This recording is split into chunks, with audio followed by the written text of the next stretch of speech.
Alright, this is Dan Housen here, very nice, very evil. You are watching True Heel Heat. Probably should have had MJF do this, but here we are.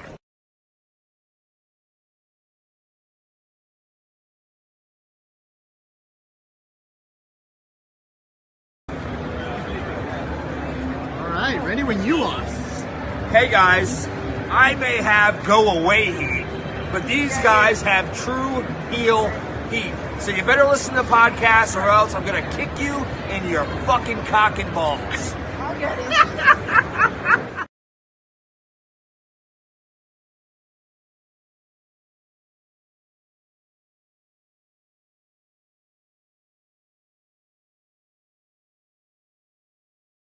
Alright, hello, True Heel Heat. I'm the AEW World Champion MJF. Just in case you're deaf, dumb, blind, stupid, or since you listen to this podcast, or you're listening to True Heel Heat, and I apologize for that. Hello. It is me, your True Heel Phenom SP3, back once again with another TV show review, and this time we are talking all about Marvel's latest Disney Plus TV show, IronHeart, based off RiRi Williams, based off the comic books, and based off her role in Wakanda Forever, that dropped in 2022. So it's been a while since we had visit with RiRi Williams and IronHeart here, and it's quite an interesting show. It's quite an interesting even proposition from Marvel. So let's talk all about it. I'm writing solo on this occasion here. Nobody joining me to talk about IronHeart.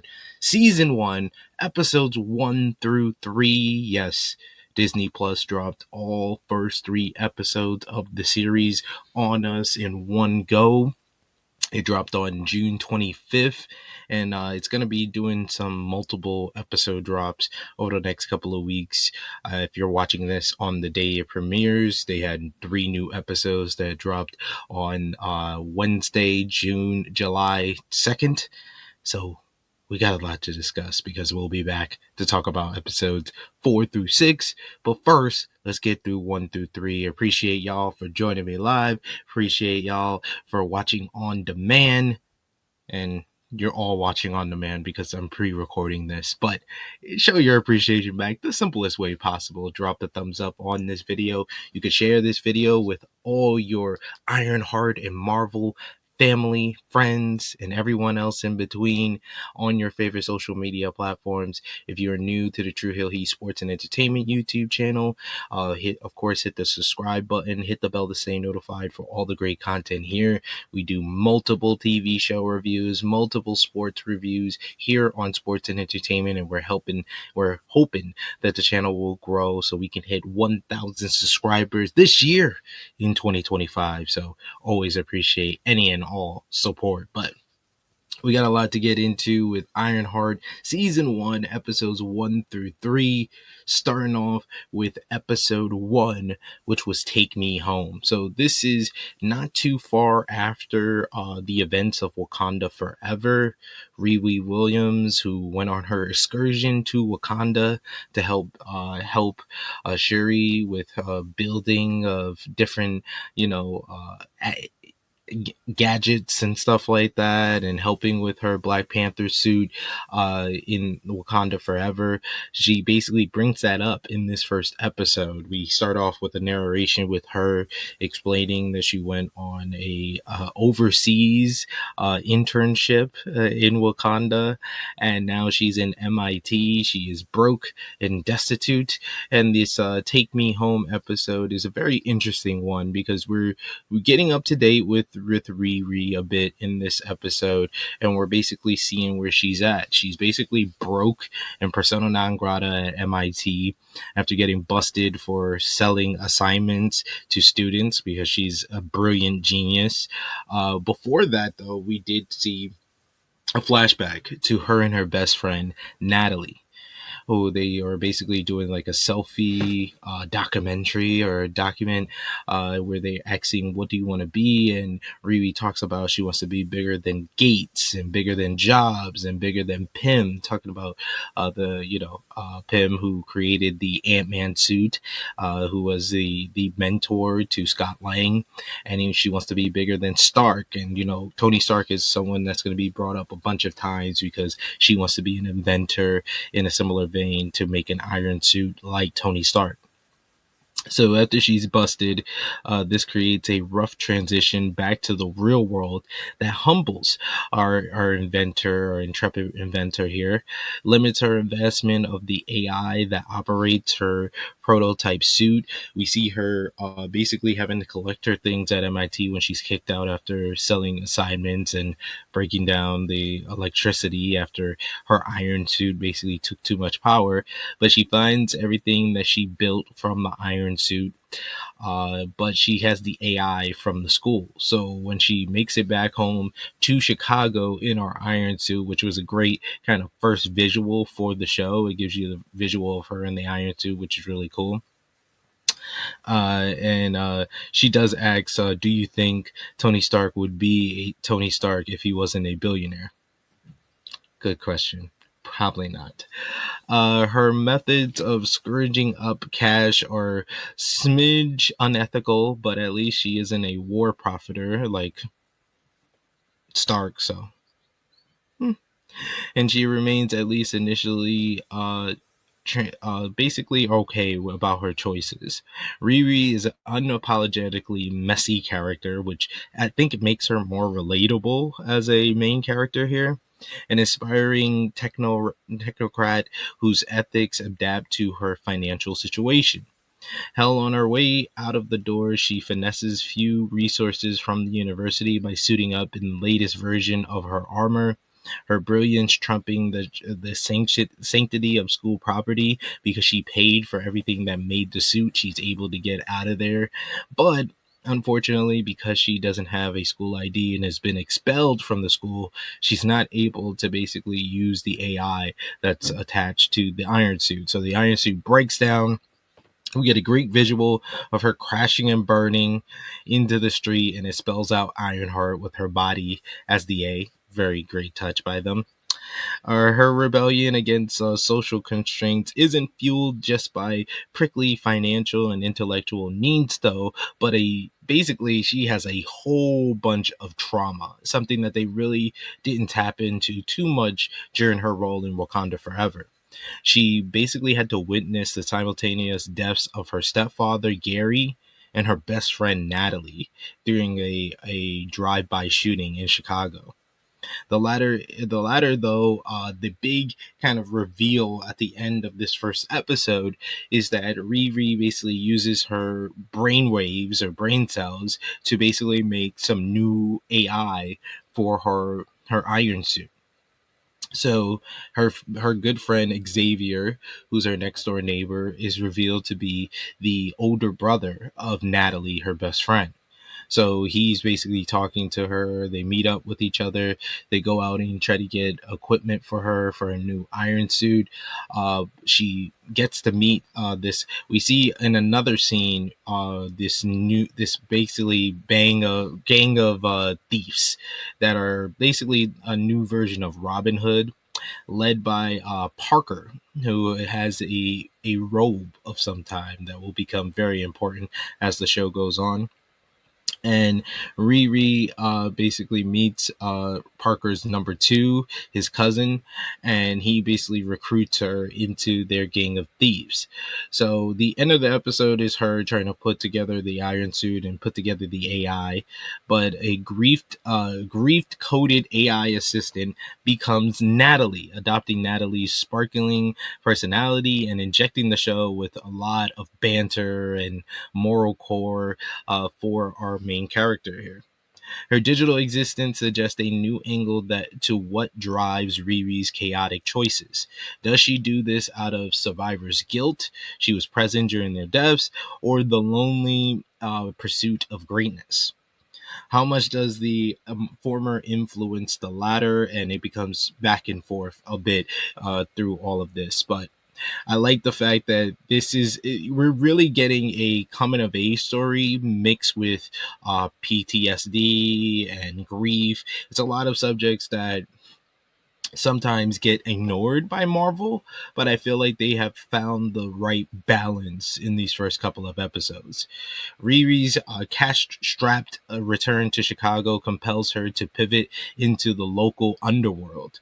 Soaring over the Chicago River, her suit's high-flying antics catch the eye of Parker Robbins, who will become known as the Hood, which is that robe I was talking about prior, a criminal who operates out of a shuttered pizza joint and boasts a motley crew.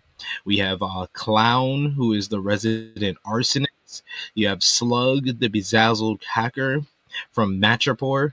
We have Stewart, aka Rampage, which is played by Eric Andre. That was a nice touch. Another sweater hacker. Hired Muscle, Ross, and Jerry, which are sisters, and they are the Blood Siblings, aka the Blood Siblings, and the knife flipping John, who is Parker's cousin and moody right hand man.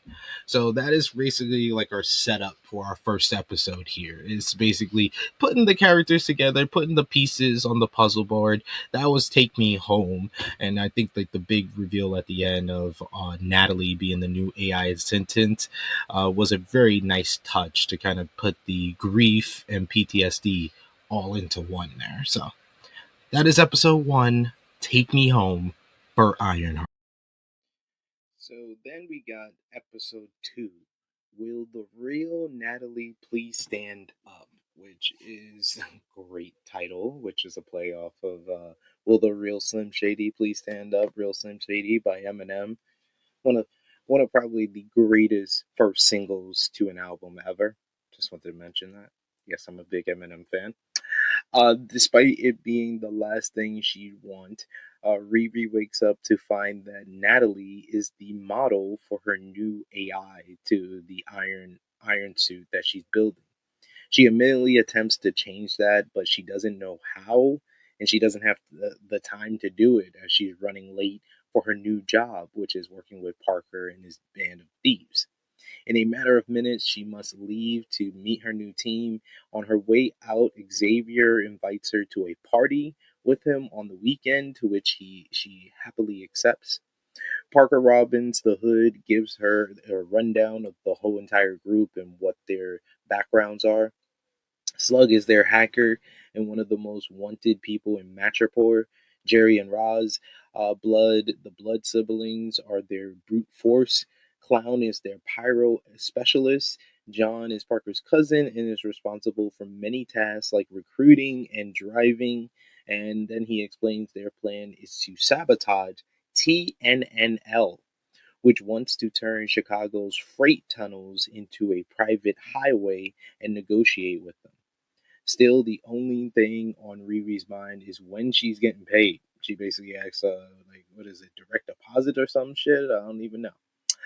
She still needs a few tools for her suit to work, so she orders her AI, now Natalie, N.A.T.A.L.I.E, to find someone who can sell her the parts. Before that, she doesn't forget to lock the AI to her laptop so it won't mess anything up while she's away, and it's gonna do that. To Riri's surprise, her black market dealer is a coward who can't stand up for himself. So she quickly gets him to take her to where he has his parts she needs. Meanwhile, Natalie is snooping into Riri's laptop to find her photos with the real Natalie. Inspired by them, it finds a way to hack its way out of the computer, although it reveals itself to Riri's mother in the process through a projector that she's working on some art on.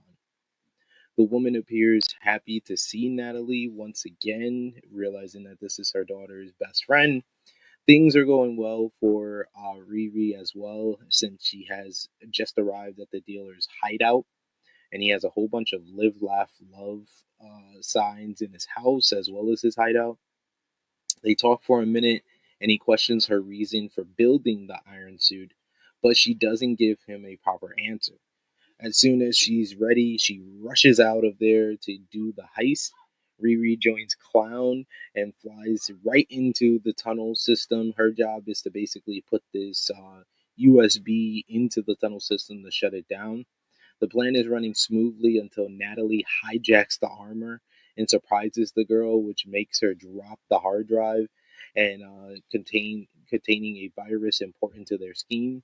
They quickly think up a new plan to override and shut down the system.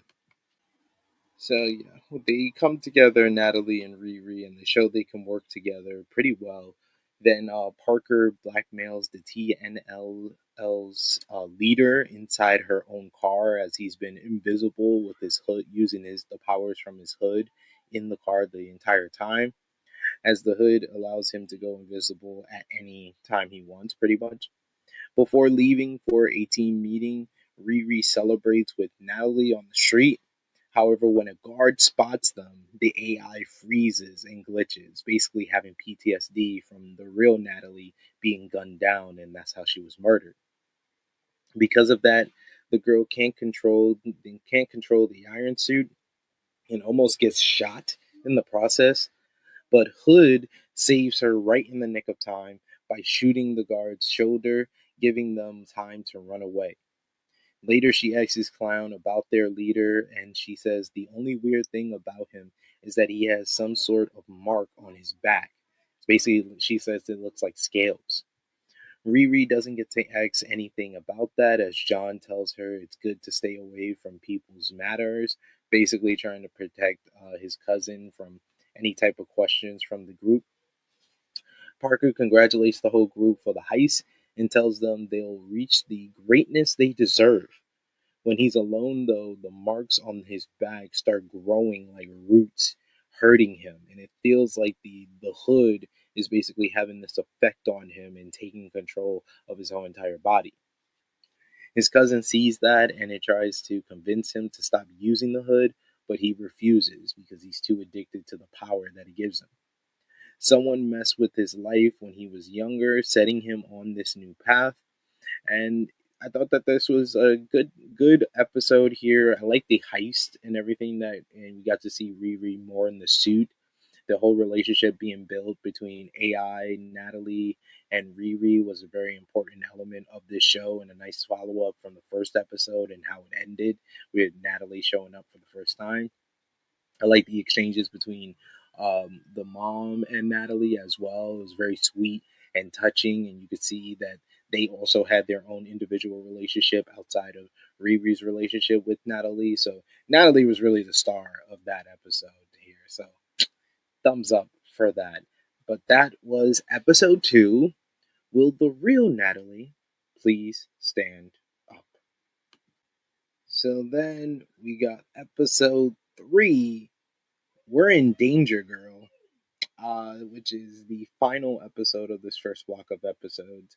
So the gang are celebrating their payment from the first job at TNNL, where Parker has basically negotiated them to be basically on the payroll, and they're making a whole bunch of money. They're throwing the money everywhere and discussing what they'll do with it. Riri just wants to basically get new parts to finish building her iron suit.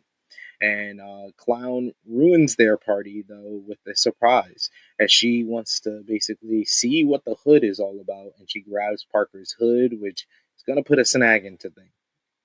She's over the moon after learning how to hack it safe and seal it, as she's been trying to do it for a while, she says, but she doesn't know how dangerous it is. When John sees that, he knocks her head right into the table, showing a very violent streak I thought John was a nice one for a bit, even though he's got tattoos on his neck, which should have told me that it's not very nice. And he gets the hood back. He takes it from her. Parker tries to defuse the situation by uh, explaining their future heist, but everyone is still shaken about by John's behavior. So Parker sends them away, tells them to spend their money however they want, and he basically tries to make everybody on the same page. He even makes John apologize to who is it? Yeah, he makes John apologize to Clown for pushing her head into the table.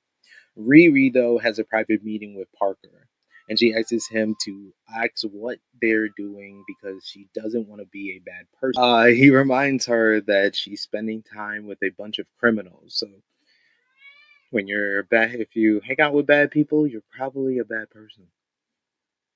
Kind of how that works, Riri. But she still can't admit that she's doing something wrong because she's just doing it to make money for something good. The girl also asks what his hood is, but he only says it's magical and refuses to further explain. When she gets home, Xavier is waiting for her and he has suspicions about her new job. That leads to them talking about Natalie, which fills him with joy as he cherishes every memory he has with her. He handles his grief in a totally different way from Riri, who avoids thinking about it altogether. Suddenly, Joe, the arms dealer who basically helped her with the parts, knocks at her door and demands that she works with him. She inspired him, so now he wants her to help him create things that will help people. I did like how Riri kind of just told him to stand up for himself in that second episode, and it led to them singing Alanis Morissette together, which was a great song because even I knew it, and that leads to Joe basically getting revenge on his neighbor who, when we first meet him, his neighbor is having her dog shit on his lawn, and she shits on his lawn again. He steps in the shit at the end of the second episode, and then he goes over to her house and cuts her sunflowers in the most kind of like passive aggressive way of getting revenge. But now he's actually got a spine on himself and been inspired by Riri and her advice that she gave him. After he blackmails her, it's Natalie's time to do the same. The AI says that if Riri doesn't start hanging out with her, she will lock the suit. So Riri agrees to go out with her the next day. While they hang out, the AI takes her back to her stepfather's garage, which makes Riri have a panic attack as she's having PTSD and remembering that moment when Gary and Natalie, the real Natalie, were gunned down. Still, what really interrupts their day out is seeing the police looking for her. Someone killed Rampage, the guy whom she substituted in Hood's gang. So that makes her even more suspicious of Hood and the rest of his band of thieves. So the cops went after who contacted him last, and that was Riri, who tried calling him in the second episode, basically looking for help for her suit at this time. She takes away their suspicions, but closes herself off in her room to think. She believes Hood is the one who killed Rampage, so she must learn something about his powers soon. Riri wants to steal a piece of it during their next heist, but she won't be able to use her suit there.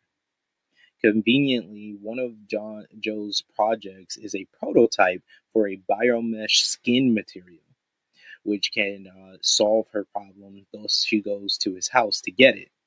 While she's there, she has to help him fix his arm after he hurt it with one of his projects, trying to plant basically like a piece of something into his skin. He opened up his skin and had to do it, so she basically has to stitch him up.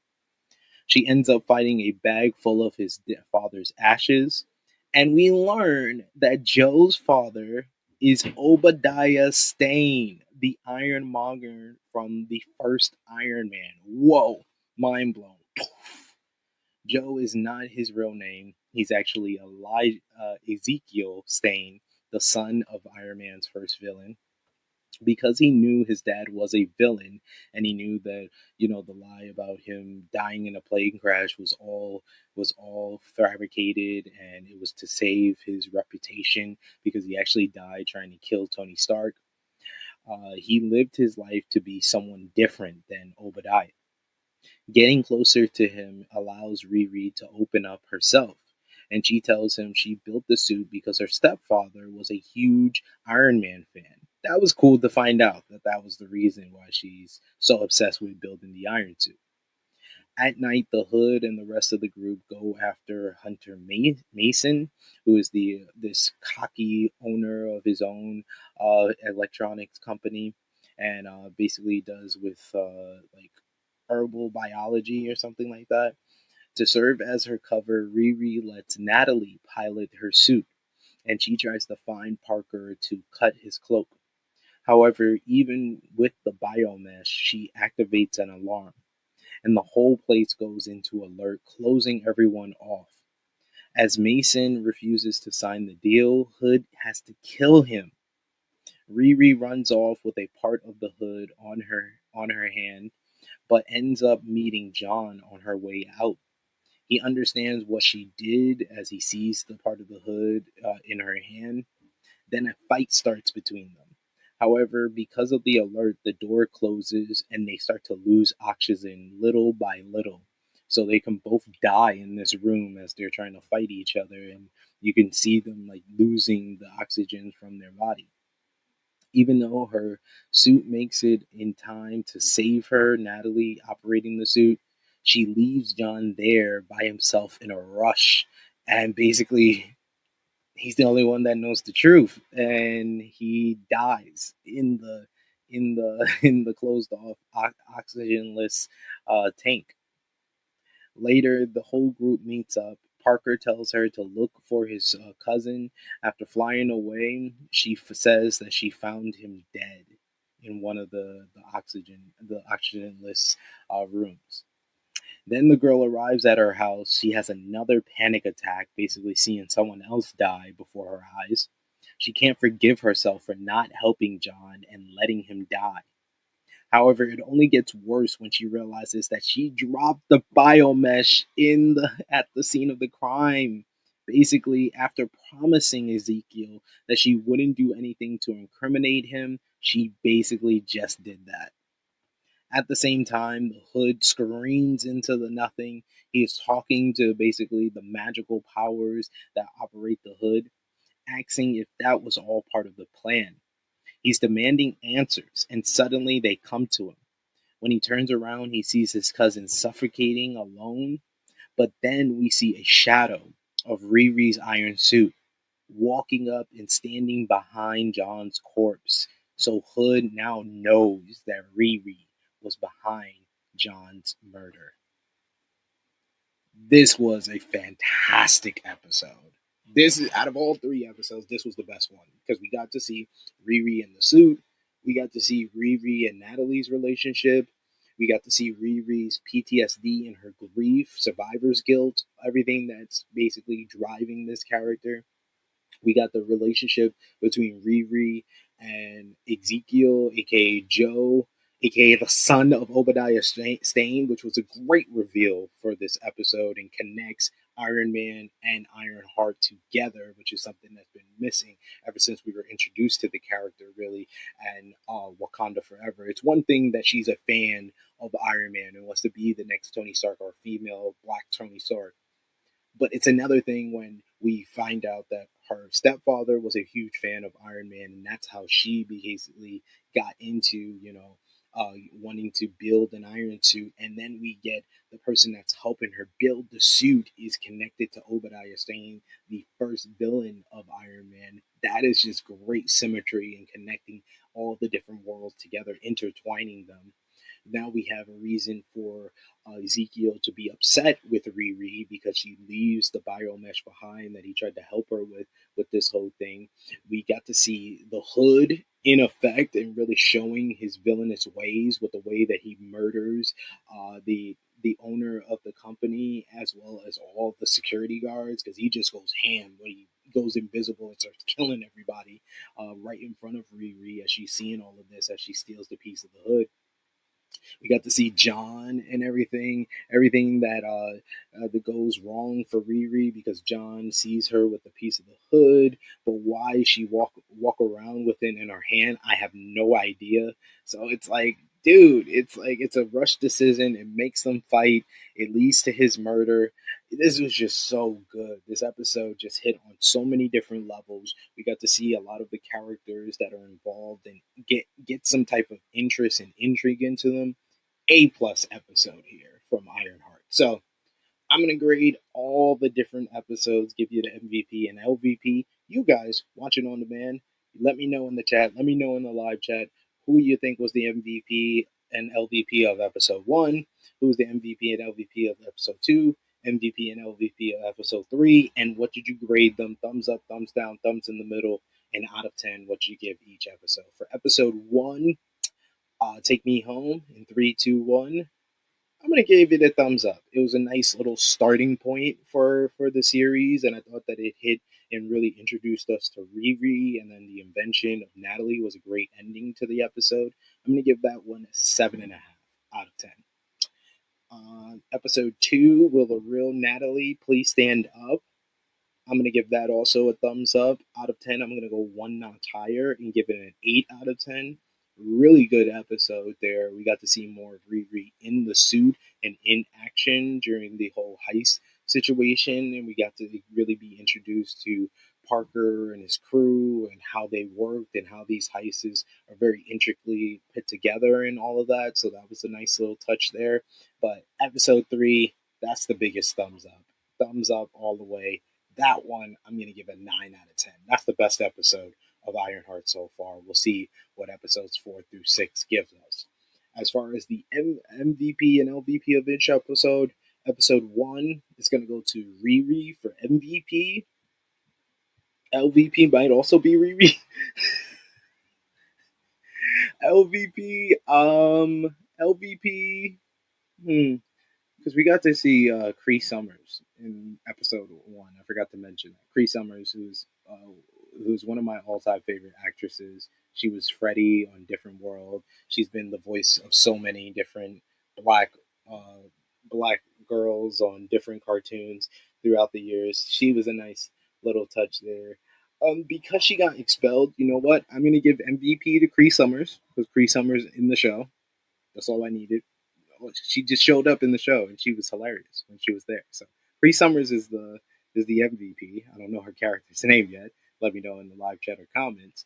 Bree Summers the MVP. LVP is actually RiRi because she got expelled. So yeah. MVP, LVP of episode 2.